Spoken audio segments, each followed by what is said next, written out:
नाज़रीन, chairman Pakistan yarn merchants association मियाँ जवाद असगर इस वक्त हमारे साथ मौजूद है, उनसे पूछेंगे।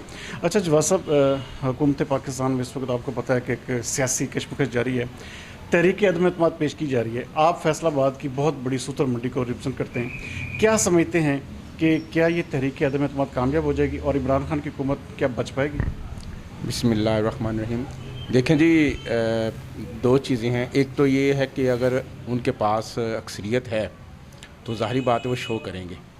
अगर गवर्नमेंट के पास अक्सरियत है तो गवर्नमेंट शो करेगी।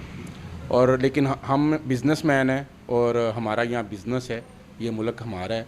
हमारी सिर्फ यही ख्वाहिश है कि इस मुल्क में अमन रहे, सकून रहे, खुशहाली रहे और यहाँ पे जो भी हो वो आइन और कानून के मुताबिक हो। आइन और कानून से हट के कोई काम नहीं होना चाहिए।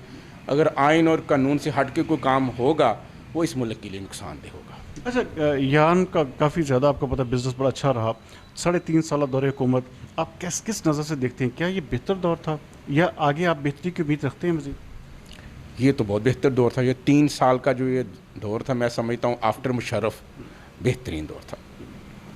आगे जो देखें, आगे की पॉलिसीज़ तो जो लोग आएंगे वही बताएंगे ना कि वो इसको कंटिन्यू करें और इसी तरह हमारा मुल्क तरक्की करता रहे। लेकिन लग क्या रहा है, क्या इमरान खान बचा पाएंगे अपने आप को? सर मैं इस बारे में कुछ नहीं कह सकता, बस हम ये कह सकते, मेरा पॉइंट ऑफ व्यू ये है कि जो हो इस मुल्क की बेहतरी के लिए हो, क्योंकि हम सियासतदान नहीं हैं, हम तो बिज़नेसमैन हैं।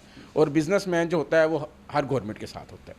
हम हर गवर्नमेंट के साथ हैं, जो सही काम करेगी, जो इस मुल्क के लिए काम करेगी, हम उनके साथ हैं। PTI हो, नून लीग हो, पीपल्स पार्टी हो, देखिए सब पाकिस्तानी है ना, बाहर के तो कोई नहीं है। जितने भी लीडर हैं ये सब पाकिस्तानी, और मैं समझता हूँ ये मुहब्बे वतन पाकिस्तानी है। हम इन सब के साथ हैं। जो गवर्नमेंट आएगी, जो इस मुल्क के लिए काम करेगी, हम उसके साथ हैं। नाज़रीन, ये पाकिस्तान यार्न मर्चेंट्स एसोसिएशन के चेयरमैन हैं जवाद असगर साहब, जिनका कहना है कि जो भी हो कानून और आइन के मुताबिक होना चाहिए। जो भी हुकूमत होगी हम उनके साथ काम करने के लिए तैयार हैं।